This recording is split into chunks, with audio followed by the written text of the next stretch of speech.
ଏହି ତିନି ଜିଲ୍ଲାରେ ଘନ କୁହୁଡ଼ି ହେବାର ସମ୍ଭାବନା ସତର୍କ ସୂଚନା ଜାରି କଲା ପାଣିପାଗ ବିଭାଗ।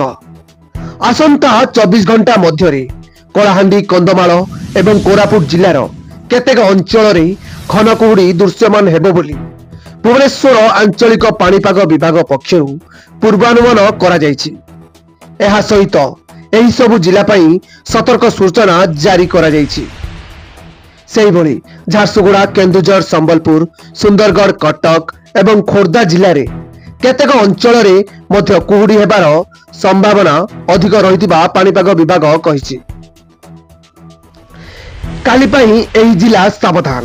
ସେହିପରି ଜାନୁଆରୀ 15ରେ କଳାହାଣ୍ଡି, କନ୍ଧମାଳ ଏବଂ କୋରାପୁଟ ଜିଲ୍ଲାରେ କେତେକ ସ୍ଥାନରେ ଘନ କୁହୁଡ଼ି ଦୃଶ୍ୟମାନ ହେବାର ସମ୍ଭାବନା ରହିଛି। ଓଡ଼ିଶାର ବିଭିନ୍ନ ଜିଲ୍ଲା ଗୁଡ଼ିକରେ ଶୁଖିଲା ପାଗ ରହିବାର ସମ୍ଭାବନା ରହିଛି। ଆସନ୍ତା 4 ଦିନ ପାଇଁ ରାତିର ସର୍ବନିମ୍ନ ତାପମାତ୍ରାରେ କୌଣସି ବିଶେଷ ପରିବର୍ତ୍ତନ ହେବ ନାହିଁ।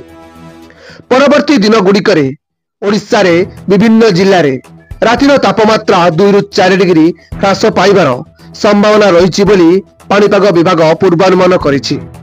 Bureau report, Dashabhuja TV. एमिति नुआ नुआ न्यूज अपडेट पाई आम चैनल को सब्सक्राइब करंतु। हाँ, लाइक शेयर करिया पाई जमा भी भूली बेरी।